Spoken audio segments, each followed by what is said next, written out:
اعوذ باللہ من الشیطان الرجیم بسم اللہ الرحمن الرحیم۔ السلام علیکم ورحمۃ اللہ وبرکاتہ۔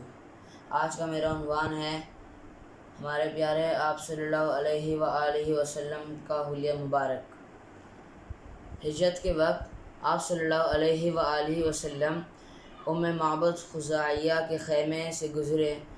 اس نے آپ صلی اللہ علیہ وآلہ وسلم کی روانگی کے بعد اپنے شوہر سے آپ صلی اللہ علیہ وآلہ وسلم کا حلیہ مبارک کا جو نقشہ کھینچا وہ یہ تھا: چمکتا رنگ، تابناک چہرہ، خوبصورت ساخت، نہ توندلے پن کا عیب نہ گنجے پن کی خامی، جمال جہاں تاب کے ساتھ ڈھلا ہوا پیکر، سرمئی آنکھیں، لمبی پلکیں، بھاری آواز، لمبی گردن، سفید و سیاہ آنکھیں، سیاہ و سرمئی پلکیں، باریک اور باہم ملے ہوئے آبرو، چمکدار کالے بال، خاموش ہوں تو باوقار، گفتگو کریں تو پرکشش، دور سے دیکھنے میں سب سے تابناک اور پرجمال، قریب سے سب سے خوبصورت اور شیریں، گفتگو میں چاشنی،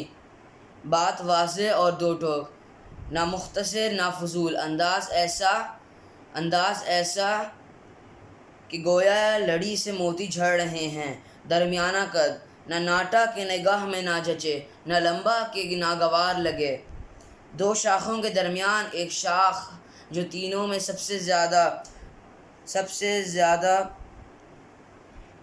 تازہ و خوش منظر و پر رونق۔ رفقا آپ صلی اللہ علیہ وآلہ وسلم کے گرد حلقہ بنائے ہوئے کچھ فرمائیں تو توجہ سے سنتے ہیں، کوئی حکم دیں تو لپک کر بجا لاتے ہیں، متاع مکرم نہ ترش رو نہ لغو گو۔ میں آپ کو ایک حدیث سنانا چاہتا ہوں۔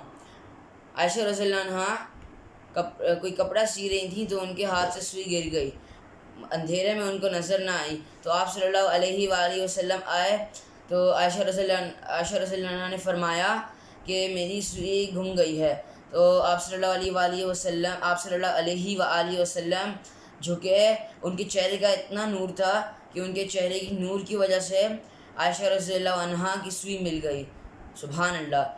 ایک اور حدیث ہے، انس رضی اللہ عنہ رات کے وقت اپنے گھر سے نکلے، انہوں نے چاند کی طرف دیکھا، چاند پورا گول تھا، وہ اتنا خوبصورت تھا، تو انہوں نے کہا کہ میں دیکھتا ہوں میرے نبی خوبصورت ہیں زیادہ یا پھر چاند؟ تو محمد صلی اللہ علیہ وآلہ وسلم بہت دور کھڑے تھے، تو انہوں نے ان کی طرف دیکھا، پھر چاند کو دیکھا، پھر ان کی طرف دیکھا، پھر چاند کو دیکھا، پھر ان کی طرف دیکھا، پھر چاند کو دیکھا، انہوں نے کہا واللہ میرے نبی چاند سے زیادہ خوبصورت ہیں۔ سبحان اللہ۔ یہ ہے آپ صلی اللہ علیہ وآلہ وسلم کا حلیہ مبارک۔ جزاک اللہ کثیرا۔ اللہ حافظ۔